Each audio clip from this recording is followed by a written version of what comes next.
everybody, and welcome to Row 60, a Georgia football podcast. My name is Clark Gaines. Joining me today, as always, Adam Thornton. Boom, Clark. Good boom. Yes, sir. This is show number 53, and we're inching our way closer and closer and closer and closer and closer and closer. Yep. Late July, man. I'm fired up about that. You know, hey, parents are going to the grocery store, getting a pack of apples to give the children to take their teachers the first day of school because that's what's approaching right now. Yeah. You know, so that's everybody's getting their apples collected to go to back to the schoolroom, man. You know, everybody's getting up school supplies, all that stuff. And when that happens, Clark, you know what's around the corner, and that is American tackle football, Clark. It is the finest time of year, man, because this is when everything just ramps up, and I'm ready for it. I'm ready for it. I'm juiced. I'm excited. I actually went to Athens on Saturday. Okay. On Saturday, I went to Athens, and it was a good feel. Yeah. It was a good feel and everything. So I'm ready. I think everybody's just juiced. You know, the good thing about this, man, is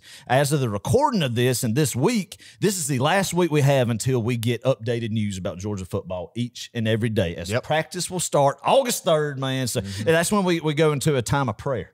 Yes. Prayer for no injuries. ACLs are everybody. We pray for the ACLs and everything, broken bones, everything, and just make sure everybody gets out of fall camp unscathed. Yep. This is when Brock Bowers gets wrapped in just bubble wrap. Yeah. Until South Carolina, basically. Yeah, I agree. Hey, you know that's the time of year that's upon us. I'm ready to go. I'm excited about this episode. Let them know about it. Well, here's what we're going to do. SEC Media Days wrapped up. We're done with that, and I'm glad we're finally getting to the end of July, like we were just talking about. Talking season's ending, exactly. That's my point. Talking season's done. SEC Media Days are done. What we'll do on this episode, though, is we're going to kind of recap some of the things that were said at SEC Media Days. But to be honest with you, Adam, it was pretty boring. I got to be honest. It was. So we'll talk about Kirby and what he said. We don't really care about the other coaches; just doesn't really matter to us.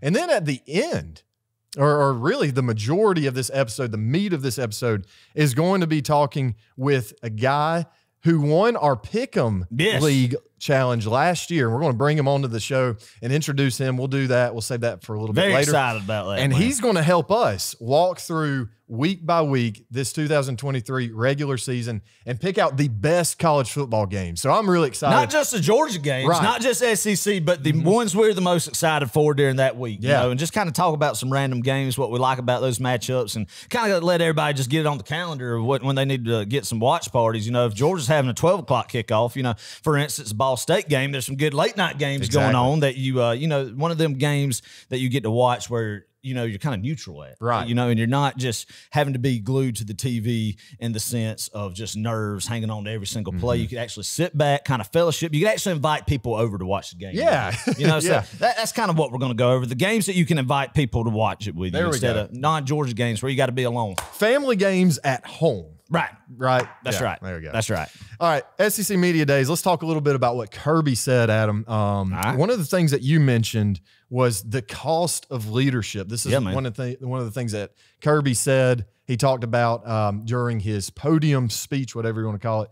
What'd you think about that, Adam? I mean, just Aristotle-like stuff, man. Oh, you went from Gandhi to Aristotle. I mean, just you know, he's like a, you know, I don't know, man. He's like a general, like a Douglas MacArthur type, like sayings, George Patton type World War II, you know, Allied general, just kind of speak in a sense. I mean, obviously not the seriousness of what they encounter. I hate to compare it to that, but kind of the motivational just factor just gets you juice when you hear him talk about it. And that's what I get juice when I hear an old George Patton speech or something. Though. So here's a good Kirby Smart speech, just breaking down stuff that we as normal people who just have everyday jobs and lives can we can relate to our lives. That is a good point. Yeah, it's very applicable. That's what the cost of leadership speech that he said was. I thought very, very, very fruitful. Very fruitful indeed.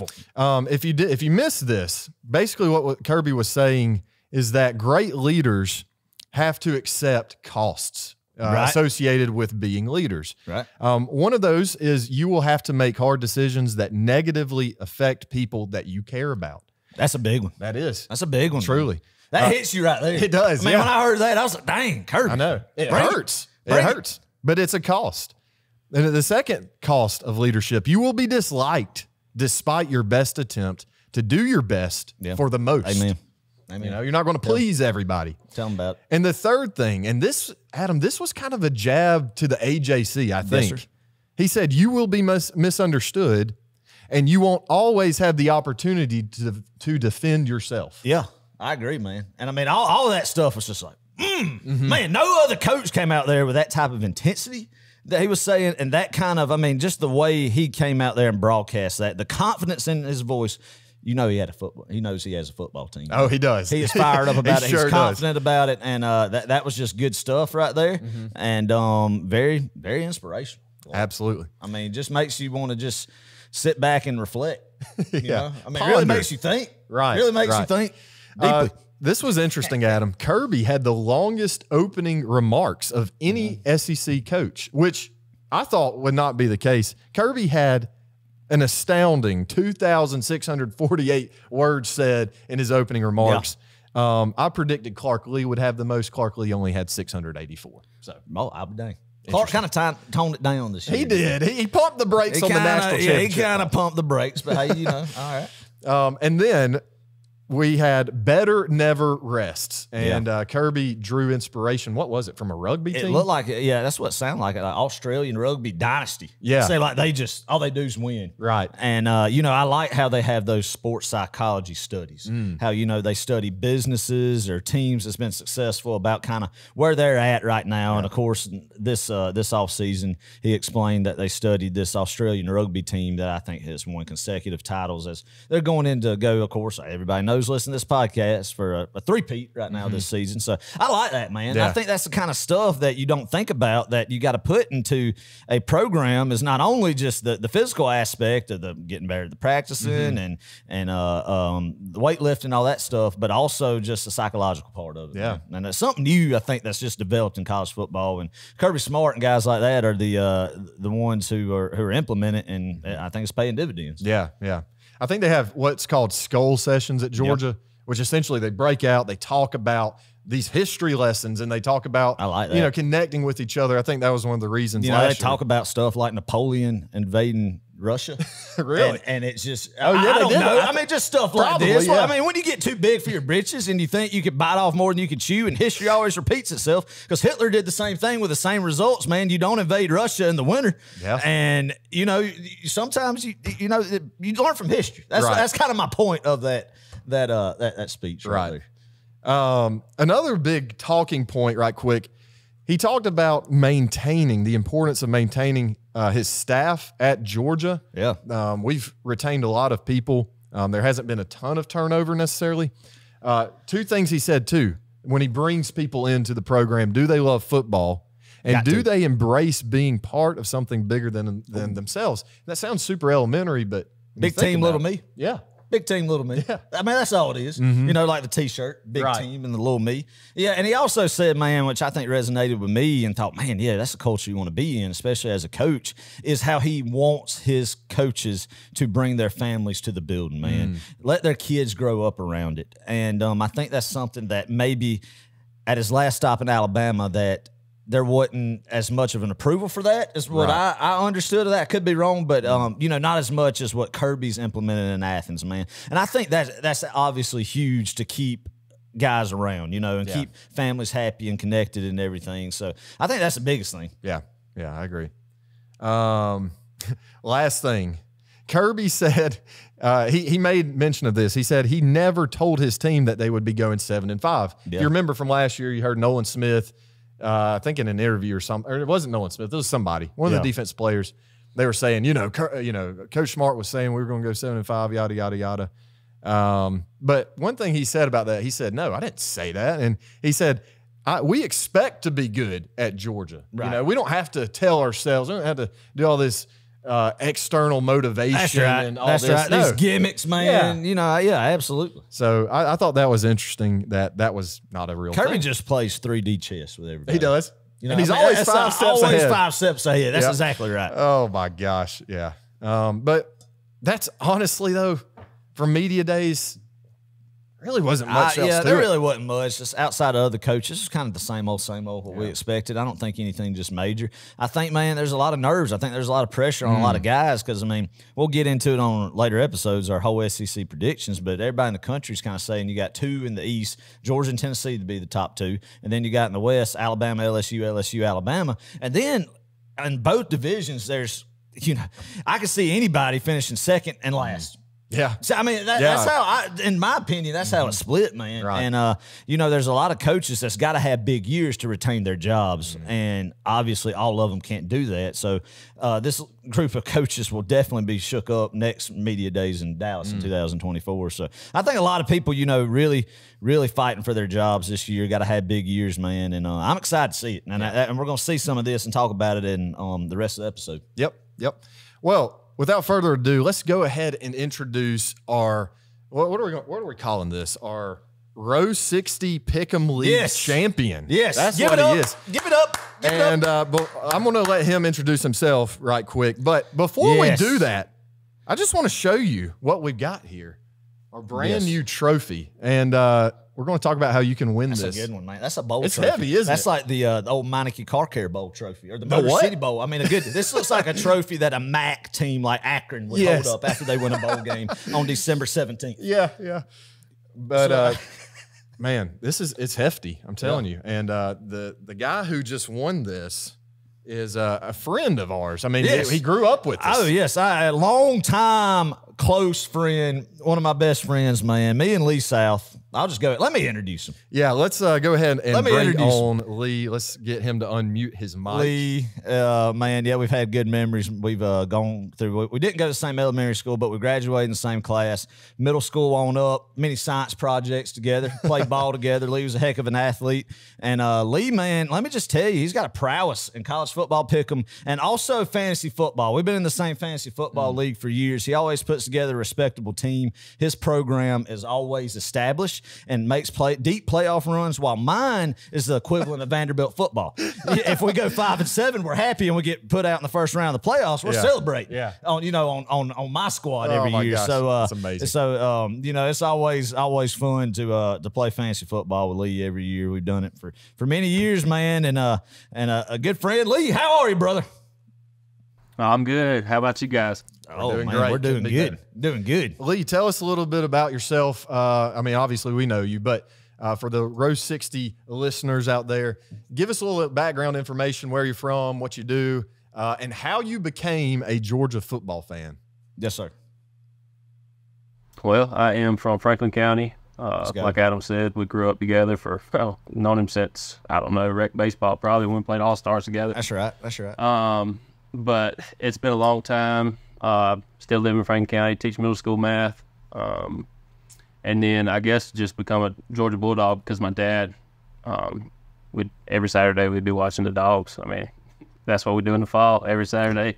Between playing rec football, coming home, listening to them on the radio, and then cut them on as soon as we get home. So yes, sir. I love it, baby. Old Munson out there. You know, I mean, that's you can't beat that. You can't beat that. And that's I mean, that's a lot of stories of kids who grew up in the state of Georgia. Man, we're blessed with that. Love it, Dirty. Well, your dad raised you right, and you kind of inherited. Tim. Yeah. Kind of inherited that Georgia Bulldog fandom. So love it. Right. Lee, tell us a little bit about, let's talk about the Pick'em Challenge. Last year was our first annual one. You joined and you won by a landslide. I don't think it was even close. I think he took a commanding lead early in the year. Yeah. Did he not? And held on to it. Yeah, the whole entire time. So, man. Lee, tell us a little bit about your strategy. Like, how do you pick against the spread? What do you look for? How do you research your teams? What do you do? There's very little research goes into it. Just flying off the hip. Love that. And I just got lucky last year. Starting off, I think I hit like 20 out of 25 the first week and like 18 out of 25 the second week or something like that. And built a big lead and just kind of limped to the finish line and got through. And somebody, I think one of the Foster brothers was right on my tail there at the end. I think Kyle was, man. Kyle was on it was one of the Foster brothers, I think, just about caught me, but I was able to hold him off. So yeah, man. I think you had a big week. I remember, what week did we play South Carolina last year? Was that 3? Oh, week 3? Yeah, 3? I think week so. 3. Well, that's when I was completely out of it because I forgot to do my picks that day. And Clark, coming home from Columbia, was like, Adam, did you do your picks? And I was like, no, I didn't. But I guess, Lee, I think you had a big week because I think, like, I mean, Marshall upset Notre Dame that day. And there was a bunch of them that really just separated everybody. Yeah. And I think Lee hit the old green check mark on a bunch that a lot of people had the red X's. Yep. But yeah, you killed it this year, and hope to see you back this year. But anyway, we'll be back. Good. Oh, well, then he's got to go back to back like the Dogs, baby. And I don't know if you can see this or if people can see this, but we on the side of the trophy right here, we do have a little name plaque. So this will travel. You know, we're going to ship this out to. Hey, if Rich Beck wins it this year, it's going to Buffalo. It's going to Buffalo, New York. That's right. That's if, right. Blake Newman wins it, it's going to Texas. So that's right. It will travel. That's right. Ryan Day wins it. Yep. You know, it's going to Missouri. That's right. I mean, you know, Jim wins, it's going to Florida. I mean, everybody will go. Hey, we'll send it outside the continental United States, baby. We got to pay international shipping for that. You know, I think we got a good buddy over there in Taiwan that listens to us. If he wants to get on board with this, you know, we'll get it all down to Savannah, get it on a cargo freight down there, and let it go past the old Panama Canal and get over there. So, oh my gosh. Yeah. But yes, exactly, Lee, we're going to have to, we'll get this to you pretty soon, but this is yours, by the way. So yes, sir. Good job, Dirty. Give him a hand. Everybody give him a hand. Awesome. Everybody just give him a hand. Tip your hat to him. I mean, golly, what a performance. Inaugural year champion, Lee South. Yep. So let's get to what we're here for. That's right. Yeah, so like we said earlier, we're going to go through week by week. We're going to start with Lee, actually, and we're going to pick the best game that we see from week to week. Pick the best game and just kind of talk about that and have a few comments. And, man, I got to tell you right quick before we start, there are a lot of games that are on this list, and it's going to be tough to decide. So I'm interested to see what y'all pick. But let's start with Lee in week 1. So I guess that'd be Saturday, September 2nd. Lee, what game are you, in your mind, is going to be the best? Well, man, there's a lot on the slate week 1. It's a pretty good kickoff week between Florida and Utah. Probably be a pretty good game, just like last year. And North Carolina, South Carolina should be pretty good. We'll see if Spencer Rattler can stay hot with Carolina, or if Drake May, I think is his name, from North Carolina, can get started hot. But obviously, I think LSU and Florida State is the biggest game that week. In my opinion, you've got Brian Kelly, Mike Norvell. He's been there a few years trying to finally getting the trains back on the tracks for Florida State. And then Jordan Travis, I think he is a sneaky Heisman contender. I think he's got a shot, especially if he comes out week 1 and wins, to really set the standard for a good year and possibly win the Heisman. Yeah, I agree, Sal. That's a great pick, man. Great breakdown of it. It's going to be huge Sunday night in Orlando. Yeah, it's weird how they didn't do a home and home. They did New Orleans and Orlando. So, of course, this one being Florida, so closer to Florida State. And last year's game was a classic. And both of them teams being mentioned playoff early on, man. So, I mean, whoever wins this game is on the right track. So I like it. It's almost, I don't know. You almost wonder, is this an elimination game? You know, I think it could be for Florida State if they get beat. But in the grand scheme, if Florida State wins this game again this year, man, I'm telling you, I think they're looking to dethrone Clemson in the ACC. Lee said it best right there. Jordan Travis is a definitely sneaky Heisman contender. Yeah. I think so, and got some good wideouts too, man. Norvell's quietly built a pretty good program right there with a lot of hopes coming into this year, and I can't wait to see what they do. That's another team. You know, there's about 5 teams right now: USC, Texas, Florida State. 3 off just hang it rip that who've been good in the past. Who really it's going to be interesting what they do this year. A lot of high hopes from a lot of campuses across the country. All right, Lee, because your name is Lee, and because Lee Corso, I have a semi-good impression of him. Pick. I'm going to say good pick. Good pick. That's a good pick. Love it. Anyway. All right, Adam, you're next. All right, man. That's a good pick, though, for real. Right. Sneaky good game. I think a lot of people are looking forward to that one. Week 2, Adam. Yeah. What you got? I mean, Georgia's got a big one against Ball State that week. Oh, I'm a little bit nervous, but yeah. So watch out. Well, no, this should be Georgia going to Oklahoma, and this would have been the week that we would have been going to Norman, Oklahoma. That would have been great, but obviously with the scheduling, that's not how it is. So there is another game that is a Big 12 versus. Future SEC versus current SEC that I'm going to go with. But first I want to say something. Texas A&M Miami is going to be very intriguing. Jimbo's got to have that one in Coral Gables, Florida. But I'm going to go Texas at Alabama, obviously, as the game for Saturday, September 9th, man. In Tuscaloosa, it was a 1-point game last year. A lot of pressure, I feel like, on Steve Sarkisian, man. And, Quinn Ewers is a guy who's going to be coming back, and he showed some promise last year. And I really think they could have beat Alabama in Austin had he not got injured, Clark. I mean, he was playing very well before his injury against that Alabama defense. And I'm excited to see. And also, I think Alabama has like Middle Tennessee State or somebody to open up the year. So who's going to be the quarterback for Alabama? We don't know. And I don't know about Texas's defense, what they're expecting. It's got to improve from last year, I believe. But Texas's offense is going to be very interesting to see with A.D. Mitchell, unfortunately. Talking about him going there and some other big receivers that they have, man, and Sarkisian going back to Tuscaloosa. The storyline there, if Texas beats Alabama, they are definitely in very good contention, I feel like, to make the playoff, Clark, because I think they can afford then to lose one more Big 12 game. Say they slip in the Red River Rivalry against Oklahoma. I feel like they could go 11-1 and win the Big 12 championship, but that win in Tuscaloosa, Alabama would catapult them to be in the top four. I think this is one of the most anticipated games this season. I don't know. I mean, I think you're right. This is a huge game, and it could go either way, really. Do you have a prediction, Lee? Let me ask you: do you have a prediction for this game, Texas at Alabama? I don't think Texas is quite back. I like it. I agree, man. You're on the same page? I don't think they're going to beat them in Tuscaloosa. I think they did get last year, but I just don't think they're going to beat Alabama, which I think in turn will go to about an 8-4 season. And that's not going to bode well. It really won't. I honestly think they'll go 8-4. They'll fire Sarkisian, try to just start fresh, clean slate, going into the SEC in 24. Wow. Man, that would be that would be a turn for the worse for them. If that were the case.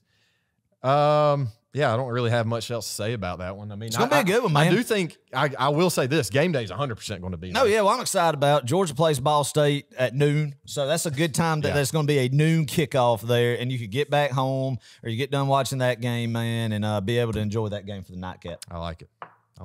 Good. Love it when it works. Good out pick. Like I'm just gonna keep doing that. Let's just do it. In honor of him. We should do an episode itself of how many appearances we think Lee Corso is going to have in person and what it's going to be like. What college game day would be like this year. Oh my gosh! Well, without Pollock, it's going to be weird. It's going to be interesting. All right, week 3. I guess it's my turn now. Yeah. There's not a lot of games going on. I mean, there's a few good matchups. Let me start with the ones that I'm not going to actually pick. LSU at Mississippi State. That's a noon kick. That could be a pretty interesting game there, Adam. It might potentially be a trap game for LSU if they're riding a high off that Florida State win. I agree, 2 weeks earlier. You better watch out. I mean, Mississippi State, I'm not saying they're much of a hostile environment. Playing a veteran quarterback at home. I was about to say, Will Rogers. Yeah, I'm telling you. And if their defense, because they have a lot of guys returning, Mississippi State's one of those teams. I'm not saying they're going to go to the playoffs or anything, but they are kind of a dark horse in the SEC West. Well, finished to pick last in the SEC West, so a chip on their shoulder, man. So, Tennessee at Florida, that's going to be a good one. Potential trap game for Tennessee. I don't know. Florida's also another wild card. What's the last time Tennessee's won in Gainesville? I know. Like 06 or something. Yeah. I don't know the stat, but it's been a long time since they've won in Gainesville, man. What do you think about that one, Dirty? That's an interesting one. I want to just pause right there and talk about. Sorry, I'm you're going good. off. Is that Tennessee and Florida? This is an interesting game. Tennessee and Florida. Yes, I'm sorry. Did you say? I don't think Florida's got it going on this year. Florida, I think, is going to struggle. They brought in that transfer, I think, from Wisconsin. Mertz, I think is his name. Yeah. That's right. I still think they're going to struggle. I know they got hot there for a little while recruiting, but I just don't think they've got it. I don't think. I think Tennessee, their offense spreads you out, run and gun. I just don't think Florida can match up with them quite yet. Yeah, man, I think that's going to be interesting. I agree with that. I don't think Graham Mertz is that good. I hope Florida implodes and that recruiting class implodes. But anyway, Clark, go ahead with what your pick is. I just want to All right, one more game, and this isn't the game I'm picking. I'm sorry. I just want to list all these because I like all these. Pittsburgh at West Virginia, the backyard brawl. Man. What a game last year that was. Yeah, that was. It's going to be a opening night game. Thursday night. Yeah, in Morgantown. So anyway, that's not my pick. My pick is, and this is very generic. I'm sorry. Yes, we're a Georgia football podcast. There has to be one or two games that we mentioned about the Dogs. I'm going with Carolina at Georgia, 3:30 kick. Is that CBS? Do we know? I think it is. I think it is. So it is. Are you sure it is? I don't know. Maybe I don't know if it is or not, man. Regardless, it's a big game. I want to say it is. I think it is. It is. That's right. That's right. Yeah, I want to say it is. That's exactly right. It is because they picked that over Tennessee and Florida. Yeah. That's right. I like this matchup. This is going to be fun. I think this game, I'm going to go ahead and predict what's going to happen in this game. It's going to look an awful lot like 2018 USC. When we went to South Carolina, there was a lot of chatter, a lot of preseason chatter about this game. You think so? Yada, yada, yada. And we blew the brakes off of them. Yeah. And I think that's what's going to happen in Sanford Stadium. This is going to be, Georgia's first true game. I mean, if we're being honest, we got UT Martin and Ball State before that. This is going to open up SEC play for us, and I think we're going to smoke them. I agree. You agree? Yeah. Spencer Rattler's going to be rattled. Oh, I like it. All afternoon. What do you think, Lee? What's your take on this game? USC at Georgia.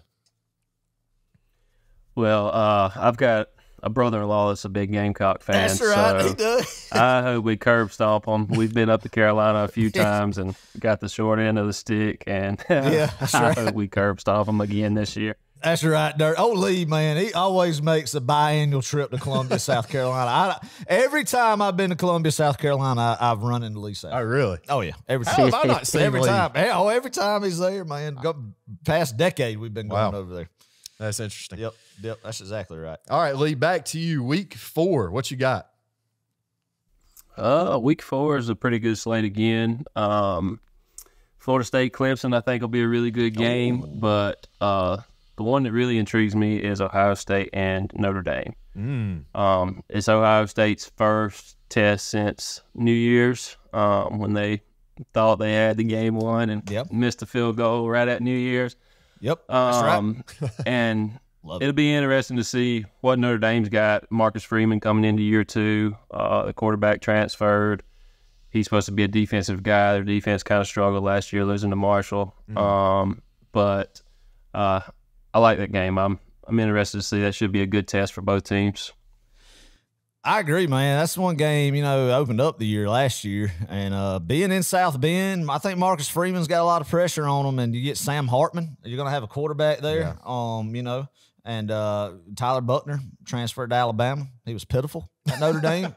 And Sam Hartman, he's a stud. So it'll be very interesting to see what happens there. I agree with Lee. That's going to be a fun game to watch. Let me look up the ticket price. Okay. What's Ohio State's quarterback going to be? I don't know. A little bit of identity crisis there. Ohio State, listen to this, Lee. This is crazy. Ohio State and Notre Dame, that game, 7:30 in Notre Dame. Tickets right now, I mean, obviously going to change one way or another. They're as low as $465. Ooh. That's probably the nosebleeds, too. Wow. Yes, sir. Man. Hey. High That's ticket crazy. right there, man. It really is. That's I mean, Ohio State fans are going to be, without a doubt, trying to get in there. Yeah, without a doubt, man. Well, let's keep this thing rolling. Yes, sir. Is it me, Adam? It's back to you. All right, there we go. Oh man, I had a hard time trying to pick between Tennessee at Alabama and Penn State at Ohio State, Clark.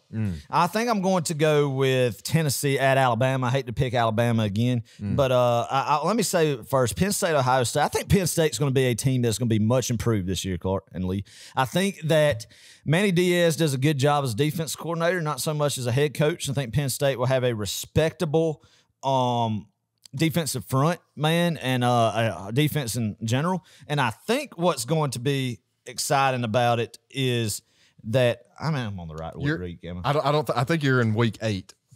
Wait, you said who'd you say? Penn State at Ohio State and Tennessee at Alabama.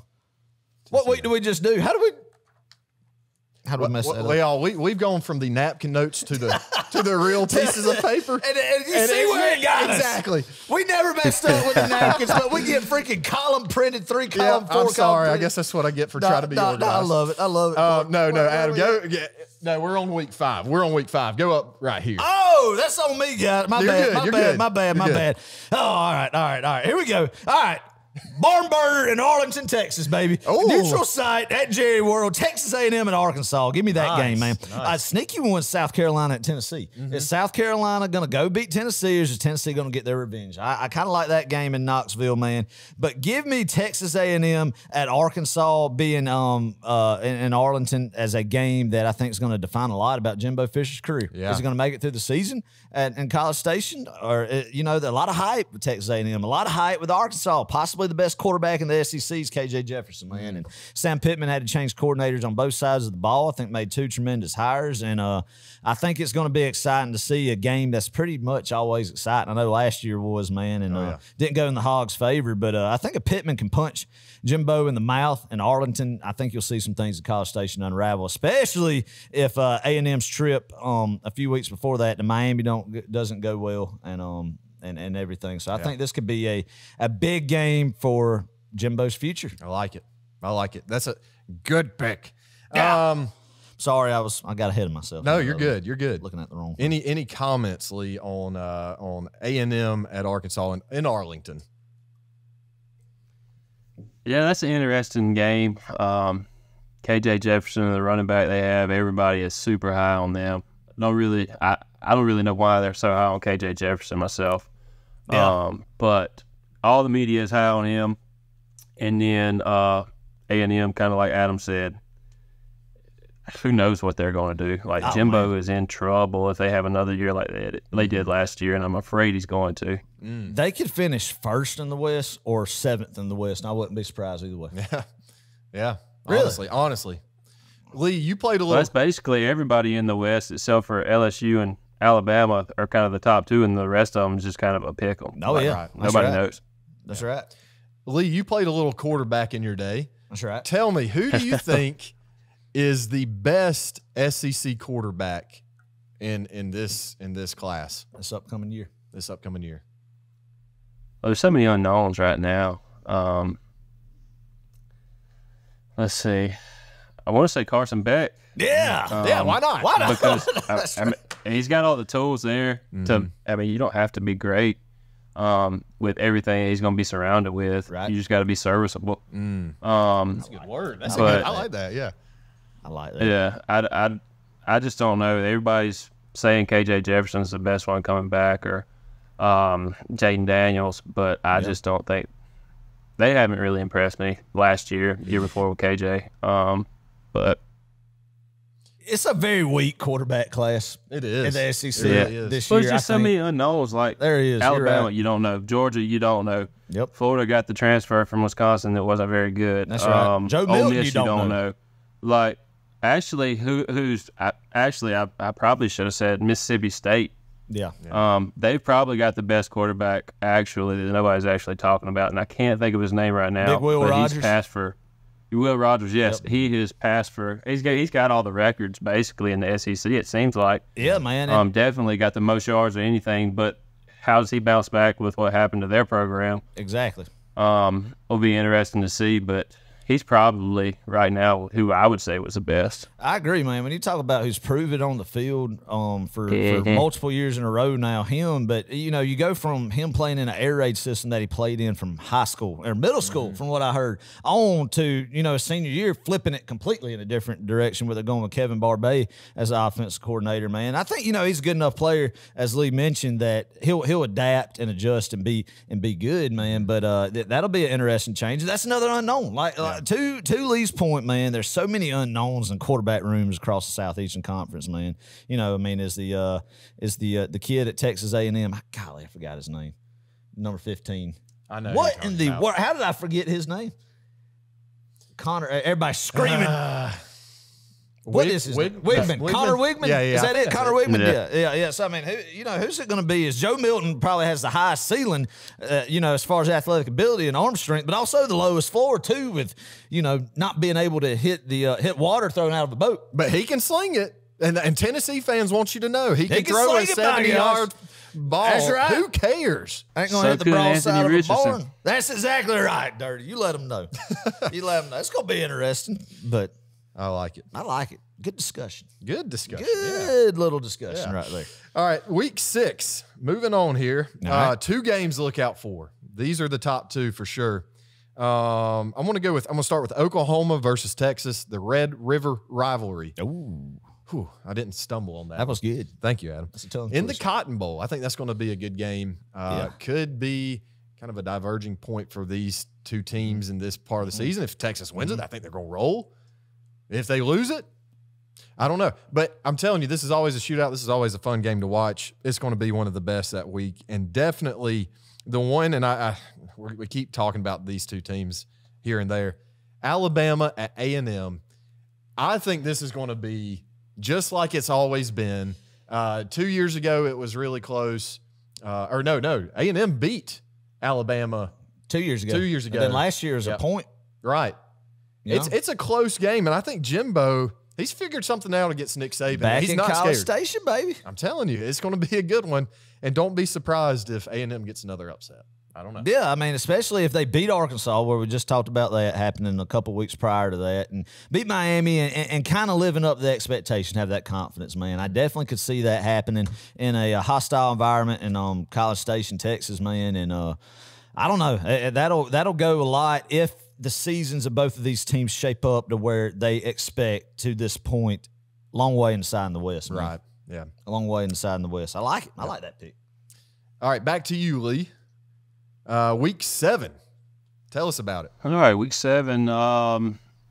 Looks like Florida, South Carolina play that week, and A&M and Tennessee, but we've already kind of touched on those a little bit and hadn't really touched on teams out west. So I like Oregon and Washington. Ooh. Oregon and Washington, you got Dan Lanning, Bo Nix coming back for year 2. Washington with Michael Penix Jr. coming back for his second year there. He kind of had a resurgence year last year.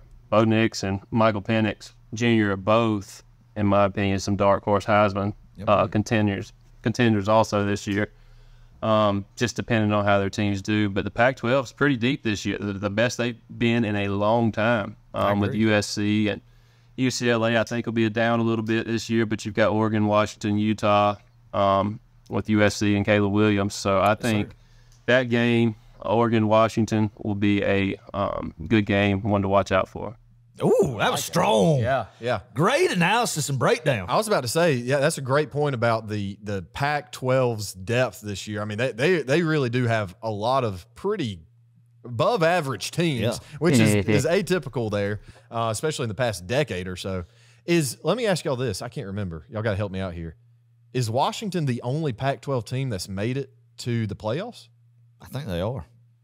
Yeah, they are. That's exactly I'm pretty right. sure. With Chris Peterson. Oregon? Yeah, 16. No, Oregon is not. Well, no, they made it to the national championship. The first year, That's Oregon made it to the national championship against Ohio State. So it'd be I Oregon forgot and Washington. Yeah. So, but Was that that is right against Ohio State the very first year. Yeah. They beat Florida State with Jameis Winston and Jimbo in the Rose Bowl, the first ever playoff game. Yeah. Yep. And Ohio State beat Alabama in the Sugar Bowl that year. That's right. But I forgot about that, man. God, time's getting away. But yeah, that game, man, Lee brings up a good point. There's a lot of similarities and parallels in those two programs right now. I mean, you got 2 transfer quarterbacks, veterans entering their second year at their programs where they're at after successful first years for the team and for them individually. And both head coaches entering their second year at the programs as well, man. And both of them, I think, went above expectations in year 1 and want to take that next step. I know Dan Lanning still has nightmares of just the boneheaded decisions he made after in last year's game in Eugene. Yeah. Man. So I think this one will go a long way to possibly shape out up the playoff race and definitely the Pac-12 race, man. And I can see either one of these teams being a dark horse playoff team. And I'd love for Oregon to go and Georgia to play them, man, and be a chance. You know, get to beat Bo Nix 5 times. I mean, what team has beat a starting quarterback 5 years in a row? So. Yeah. Love that. That'd be a good trivia. How does later on Bo down the Nix road. even have eligibility? I don't still? know, Oh, man. my gosh. I don't know. That's insane. He's getting up there with Julian Rochester in age. Tell him. Oh, man. Even Stetson, yeah. Oh, Man, gosh. All right. I think he played under Tommy Tuberville at Auburn. Oh, Tommy. All right, Adam. Senator Tuberville. Anyway. Yeah, Senator. Yeah, that's too. right. Yeah, that's, yeah. that's exactly right. Surprised he's not playing for Reverend Hugh Freeze. That's right. That's right.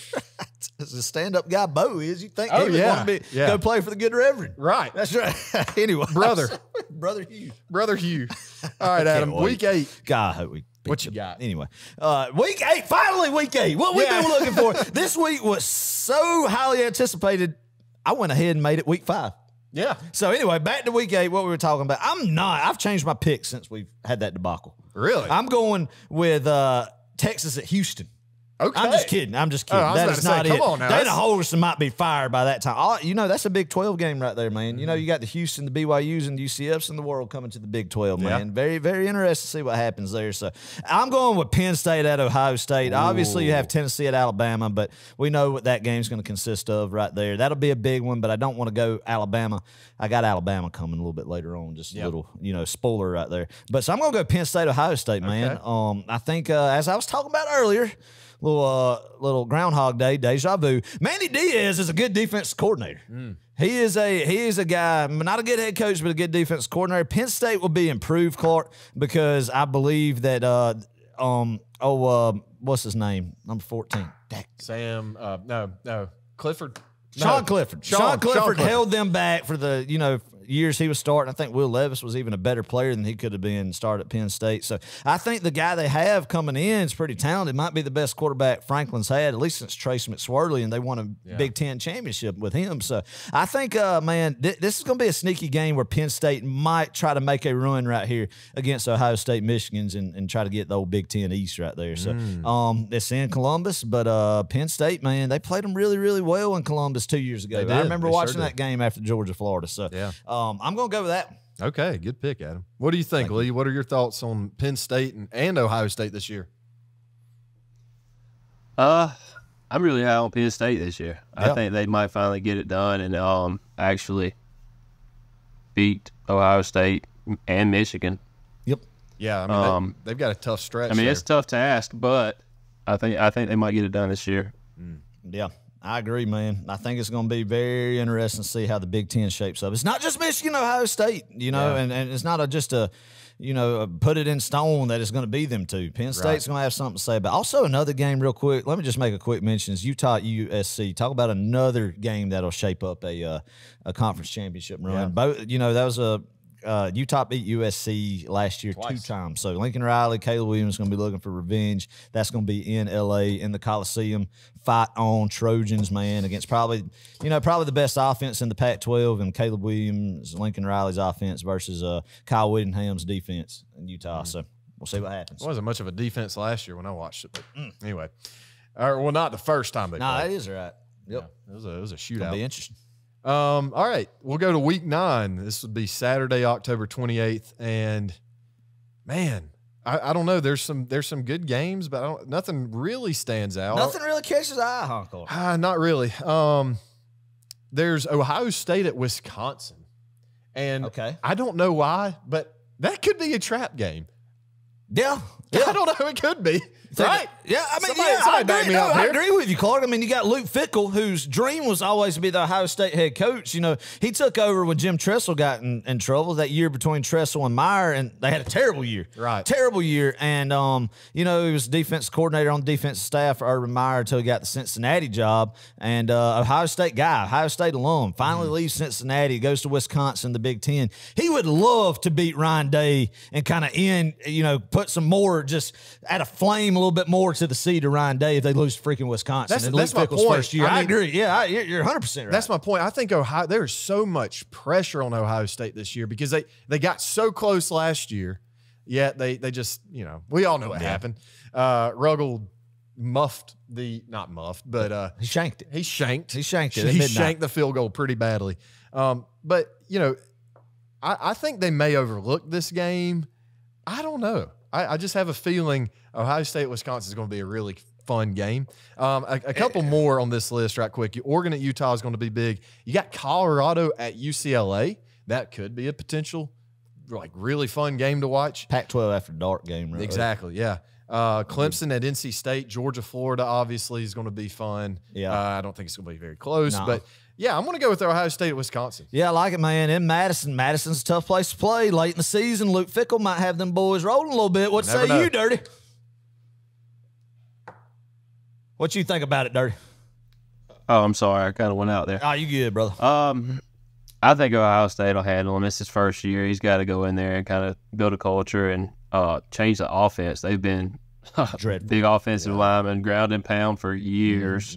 And now they're about to spread it out wide open and throw the ball around the yard. So I think Ohio State will go in and handle them this year, but I don't think it'll take long. I think it was a great hire. Yeah, I think so too, man. Like Lee alluded to, Paul Chris, God bless him. That was just that offense was just pitiful to watch with Graham Mertz. But you get Phil Longo, the North Carolina offense coordinator, was under Hugh Freeze at Ole Miss when they beat Kirby that terribly. I mean, one of the worst beatdowns I can remember of the Kirby Smart era at Georgia that first year. So he's now the offense coordinator at Wisconsin under Fickell, and yeah, I think they'll be good. And yeah, that's I don't know. I agree with all that. I don't know. I just have a gut feeling. I'm going to go with my gut. That's something different. I like it. All right, Lee, back to you, my friend. This is by the way, this is week 10, Saturday, November. This is when stuff's starting to shape up. This is when you're going to have this. I believe will be the first week when we have our official college football playoff rankings from the committee going into this week. Yeah. Yep. Week 10, you've got Oklahoma State, Bedlam. It's always a good game, always a high-scoring game, fun game to watch. You got Notre Dame and Clemson. Oh, that should be a pretty good game too. But my pick's LSU Alabama. Oh yeah. That'll shape up the West, I think, unless something crazy happens with A&M. But that'll be the telltale of the West and see who comes out on top. Yes, Brian Kelly did it in his first year, and nobody really expected it. Nick Saban's ticked off this year and coming for blood. And I don't think Brian Kelly can repeat it this year. I think he kind of caught some people by surprise last year by doing it.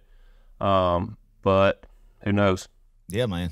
That's a big game. That's a big game. I mean, a lot. I mean, it'd be a huge domino effect right there with how that game turns out, and then LSU playing A&M at the end of the year. So yeah, I like that. I mean, I think that's the obvious pick. Yeah, that's the obvious pick. And here's the interesting thing. I mean, yeah, you're right. This is certainly for the SEC West. You know, if LSU and Alabama both come into this game undefeated, which is honestly pretty likely. Yeah, I mean, you don't have any more wiggle room if you lose it. The loser, I mean, you got to hope something magical happens.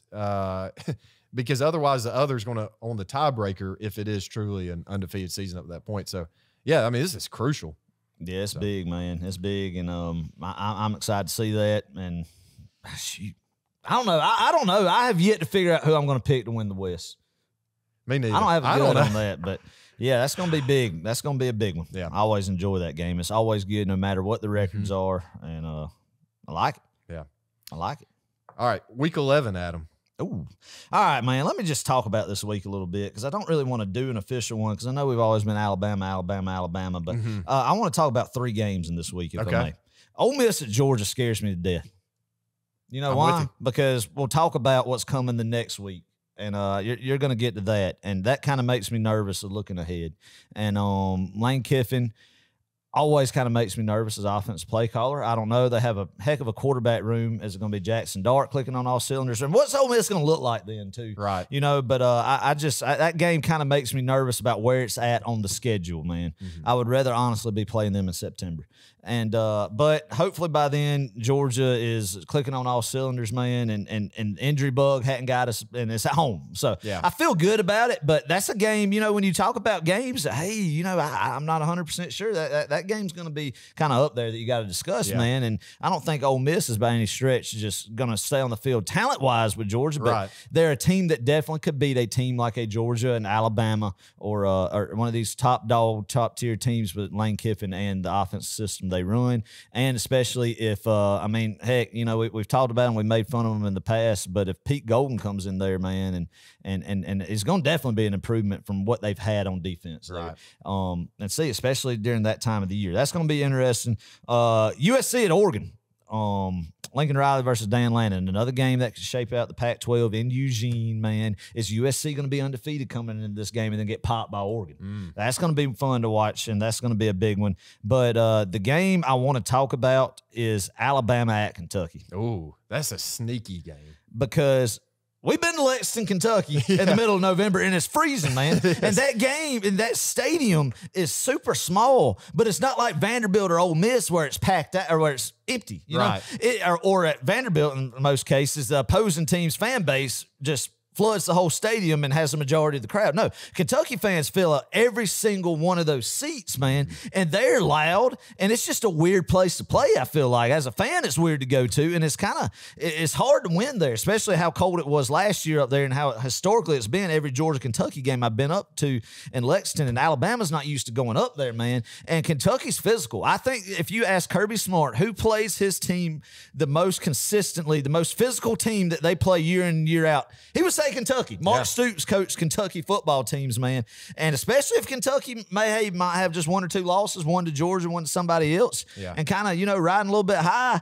And Devin Leary is who we think Devin Leary could be, a veteran guy, man. And, you know, I don't know where Alabama will be at by that. And that's coming off of what Lee just talked about, the LSU Alabama game in Tuscaloosa. That's going to be a big night game. So if this is 3:30 in Lexington, Kentucky, win or lose that LSU game, man, it's going to be an emotional game coming off of. And I don't know who Kentucky's got the week before, but I'm going to go ahead and say it. Uh-oh. Kentucky's going to beat them in Lexington. Oh, my gosh. Whoa. Oh, that's crazy. Wow. I know that's crazy. We've got that in video documentation and Kentucky voice. beats Alabama in Lexington. Wow. Lee, what do you think about that? No shot. No. I think Devin Leary will be good. Possibly. I think he probably is a better college quarterback than Will Levis has been for him. So I think they possibly have upgraded. They got some wideouts too now, Dirty. Yeah, they do have some wideouts, but I don't know if they're going to be able to pop Alabama. That's true. Yeah.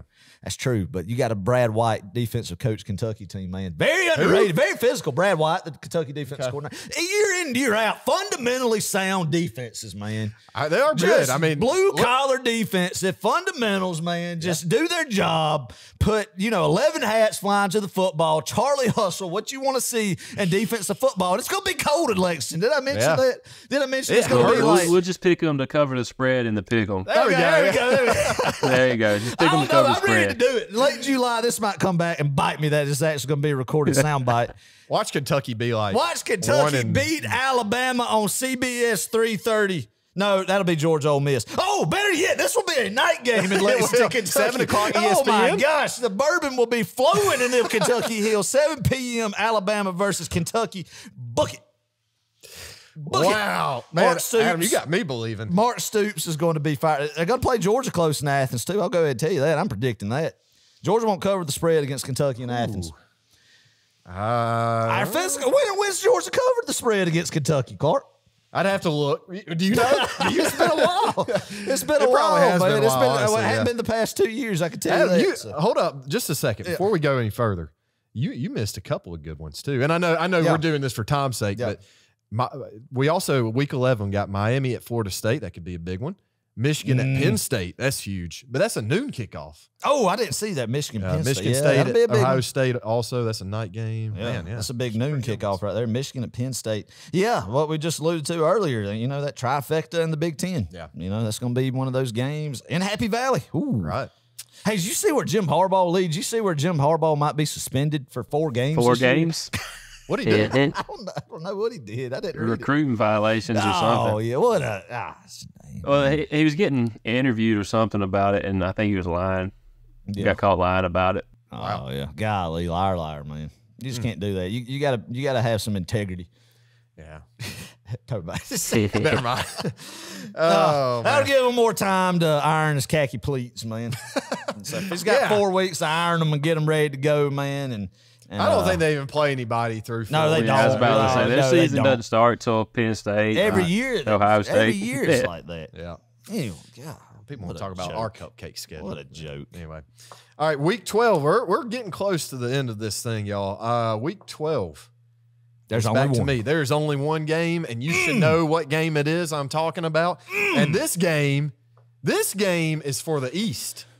I think. Oh, 100% it's for the East. It should be for the East. 100%. But then again, it may not be, Adam. No. We may get to this game, and Tennessee may be, I'm kind of giving it away. They may be 8-3.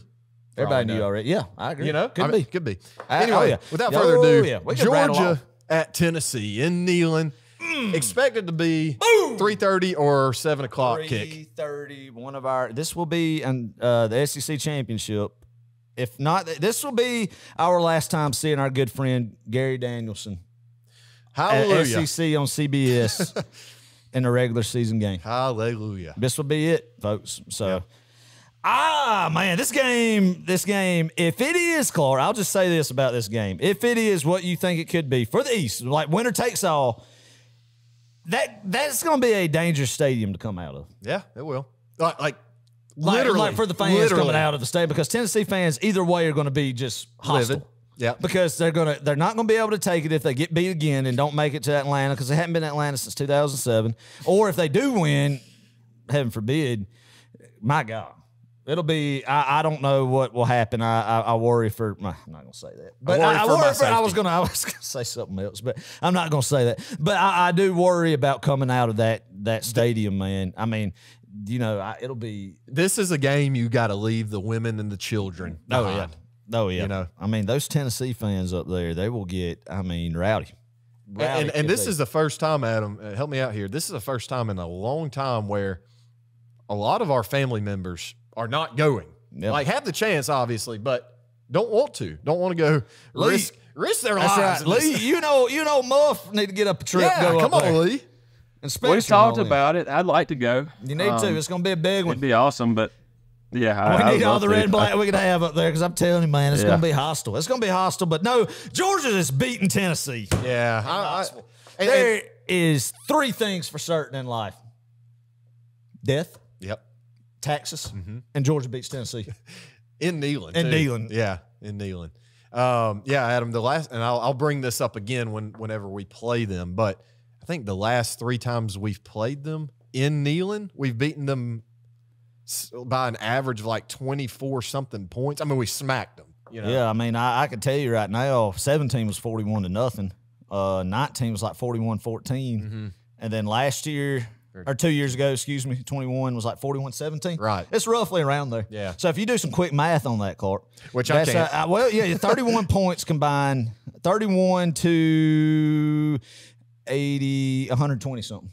120. Is that right? Yeah. It's about, if you take 40, let's say average 40 points times 3, it's going to be 120. And then you got some change in there because of, it wasn't straight 40. It's a differential. Yeah, exactly. The differential in it. Big math word right there. The differential is, Lee helped me through some math classes. Oh, did he? I was about to say, you still start teaching for me next week when we go back. That's right. So it was like 120 something to what did we say?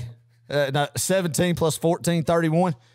Yeah, exactly. Something like that. So about a 90-something point difference in 3 meetings in Neyland. Exactly. Golly, call me Albert Einstein. Freaking.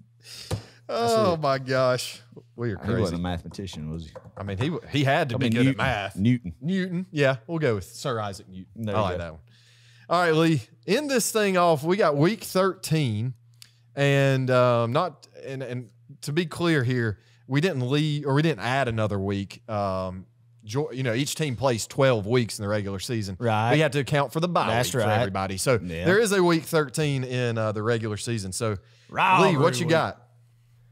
Yeah, it's rivalry week. I messed up that saying, but you got Alabama, Auburn, Clemson, South Carolina, Ohio State, Michigan. Those are all going to be good games. Those are the normal ones. But the one I really am intrigued by most is Tuskegee Golden Tigers and the Alabama State Hornets for Adam's Game of the Week. Look at them. Game of the week right That's there, our baby. game of the week. Alabama 100%. State trying to take over the SWAC since Dion left. So Yes, sir, they're going to be fired up and ready to take out the Tuskegee Golden Tigers. Oh, my that's a big gosh. one. Everybody's going to be on pins and needles for that game, man.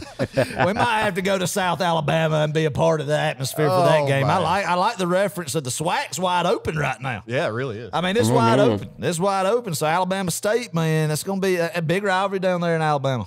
Yeah. Alabama State, the Tuskegee. Tuskegee. I think, Lee, actually, Love it. this Love it. may be Love the it. only D2 game that week.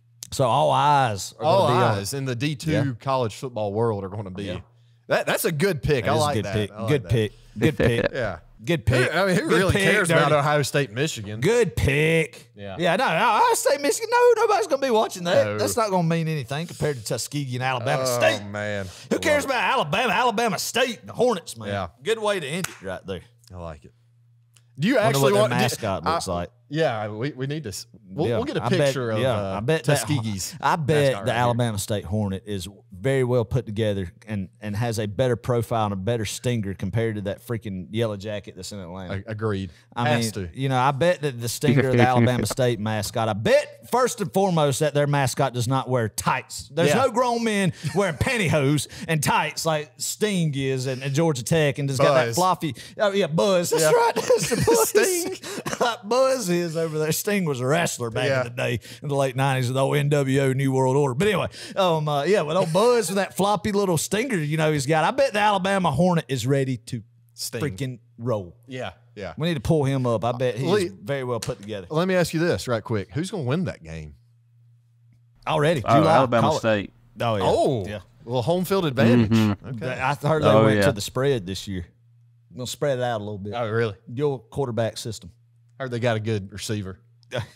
Dual quarterback system. Going to Well, spread the ball out a little bit. What They're you known think, for the Brady? running backs because that's where Isaiah Crowell went. Ah, He's yeah. a dang good dog back in the day. So Dang right, man. Oh, Dang. man. DGD. Yeah, I watched some Isaiah DGD. Crowell highlights not too long ago. Oh, That was yeah. Interesting era of Georgia That's good football, stuff. to say the least. I love that we had a crow reference in our, So in our Crow. schedule pick 'em. That's it. Yeah. I love it. That's where you never know where this podcast is going to go. That's the Oh, beauty of it. man. Well, Lee, it was Lovely. good having you, brother. We appreciate it. Thank Yes, you sir, so Dirty. much for joining us on this podcast. And yeah, oh man. yeah. Did great. Did great. Yeah. Did great on the inaugural appearance, man. So, I mean, hey, he's going to defend it and be right back. You know, No. get the trophy. Yeah, Well, I'll be we back will- next year. We will get this to you for sure pretty soon. We'll just drop it off to your house. You live right down the road from That's us. right. so- That's right. I mean, yeah, it does feel like this is something from the Bahamas Bowl. Oh, yeah. You know, like that- literally something that Toledo just won and, you know, raising up Yeah. into The there. question, Lee, is where are you going to put this thing? On the mantle. Probably on my desk at school. Oh, yeah. like it. Yeah, Love it. Oh, man. Love it. I don't think Katie would let me put it in the house anywhere. So. Oh, man. Katie would have definitely let you put. I mean, that's a point of pride right there. Yeah. Oh, man. The first row 60 pick'em champion, man. So hey, a little Lead incentive for everybody That's to play right, for, yeah. man. Everybody needs to get motivated about it, you know, because you can be in Lee's spot next year. Or Lee might Lee have could something be- to say I about was it. about to though. say, Lee could be might back have something again. to say about it, but I mean, just something to really get up and think about every morning. Yeah. When you get up and you get dressed for work, for school, whatever you're thinking about what picks you need to make and just kind of pushing to have that trophy, man. Right. I mean, everybody needs something to work for and motivation in life. So why not be row 60 pick'em champion? That drive you. Oh, yeah. You know? It'd have to. So Oh, man. Well, Lee, once again, man, we appreciate it. Thank you again for joining us. We'll see you soon, man. yes, sir, Dirty. All right, guys, enjoyed it. Yes, sir. Yes, See you- sir. See you soon. Go Dogs. Go Dogs. baby. Appreciate it. Love it. Love it. Love it. Well, that pretty much wraps this up, and that was a great. That's fourth Yeah, man. number. That was guest number 4 on row 60. Love it, man. Mr. I'm Lee. loving these guest appearances. I know, man. yeah. So Lee did a great job, great insight, knows the stuff, man. And hey, it's an exciting season of football. A lot of what is what we saw going through there is there's a lot of games with a lot of teams that are just up in the air, their playoff hopes, man. And I think every single Power 5 conference is going to be very interesting this year. A lot of dark horses, a lot of traditional programs that can make it back to prominence and glory, being that top 4. And I think we laid it all out and had some good coverage of it. But you know, there's one team that's superior to all of them, though. Who's that? That's a podcast that for the team that we cover from the state we're from. That's the University of Georgia, baby.